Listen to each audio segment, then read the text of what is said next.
1 Samuel chapter 15. Samuel said to Saul, Yahweh sent me to anoint you to be king over his people, over Israel. Now therefore listen to the voice of Yahweh's words. Yahweh of armies says, I remember what Amalek did to Israel, how he set himself against him on the way, when he came up out of Egypt. Now go and strike Amalek, and utterly destroy all that they have, and don't spare them, but kill both man and woman, infant and nursing baby, ox and sheep, camel and donkey. Saul summoned the people and counted them in Telaim, 200,000 footmen, and 10,000 men of Judah. Saul came to the city of Amalek, and set an ambush in the valley. Saul said to the Kenites, Go, depart, go down from among the Amalekites, lest I destroy you with them. For you showed kindness to all the children of Israel when they came up out of Egypt. So the Kenites departed from among the Amalekites. Saul struck the Amalekites from Havilah as you go to Shur, that is before Egypt. He took Agag the king of the Amalekites alive, and utterly destroyed all the people with the edge of the sword.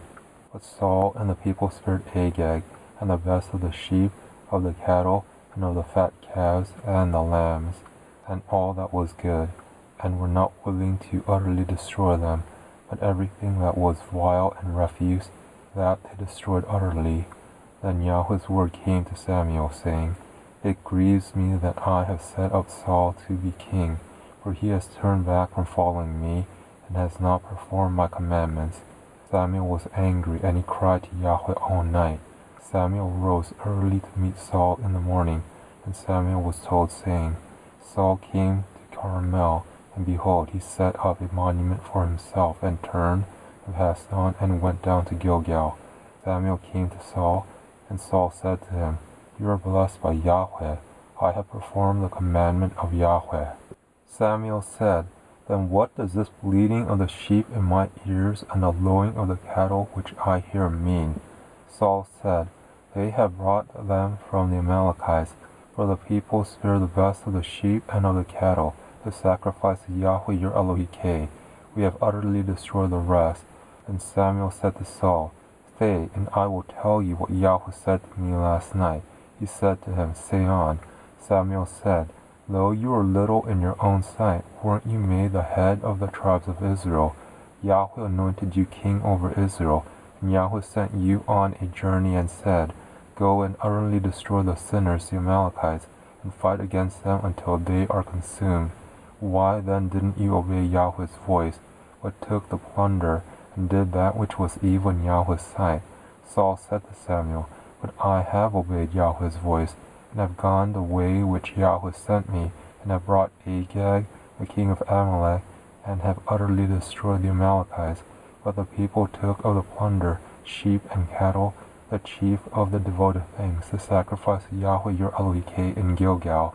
Samuel said, Has Yahweh as great delight in burnt offerings and sacrifices as in obeying Yahweh's voice?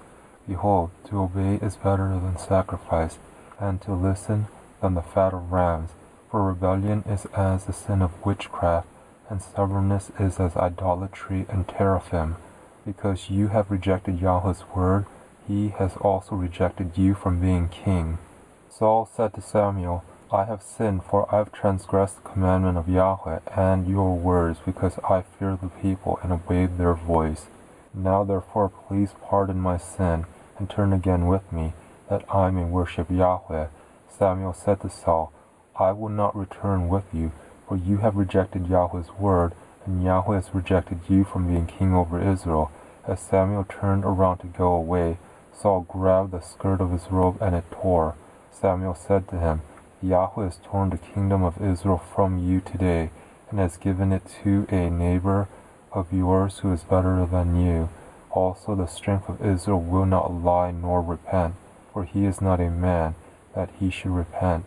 Then he said, I have sinned, yet please honor me now before the elders of my people, and before Israel, and come back with me, that I may worship Yahweh your Elohim.